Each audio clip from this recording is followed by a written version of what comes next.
வணக்கம் யோகேஷ். இப்போ கள நிலவரம் என்னவாக இருக்கு? திமுக தொடர்ந்து பின்னடைவை சந்திச்சு வரதை பார்த்துட்டு இருக்கோம். தவேக தொண்டர்களுடைய கொண்டாட்டங்கள் எந்த அளவுக்கு இருக்கு? முழுமையான விவரங்களை பதிவு பண்ணுங்க. வணக்கம் அரணி.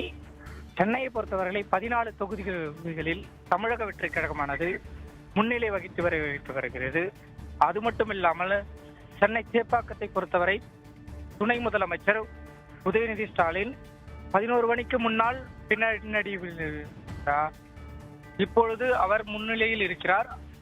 அது மட்டும் இல்லாமல் சென்னையில் பொறுத்தவரை 16 அதிக தொகுதிகளில் தமிழக வெற்றி கழகமானது முன்னிலை வகித்து வருகிறது. இந்த சூழ்நிலையில் சென்னையில் அதிக அளவில் தெருமுனைகளில் அதேமாதிரி பொதுமக்கள் தமிழக வெற்றி கழகத்திற்கான வெடித்து கொண்டாட்டத்தில் ஈடுபட்டு முயற்சி மேற்கொண்டு வருகிறார்கள்.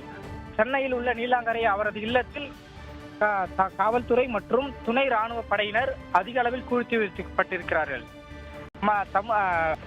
வெற்றியை பார்த்த பிறகு சென்னையில் உள்ள நீலாங்கரை இல்லத்திற்கு வாருங்கள் என்று தமிழக வெற்றி கழகத்தின் தலைவர் விஜய் கூறியிருந்தார்.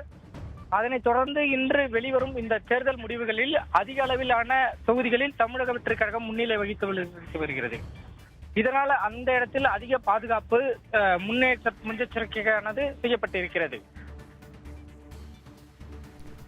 இந்த சென்னையில் உள்ள கொளத்தூர் தொகுதிகளில் முதலமைச்சர் மு.க. ஸ்டாலின் பின்னடைவு சென்று அங்கும் தமிழக வெற்றி கழகத்தின் வேட்பாளரானது முன்னிலையில் வகித்து வருகிறார். விவரங்களுக்கு நன்றி யோகேஷ்.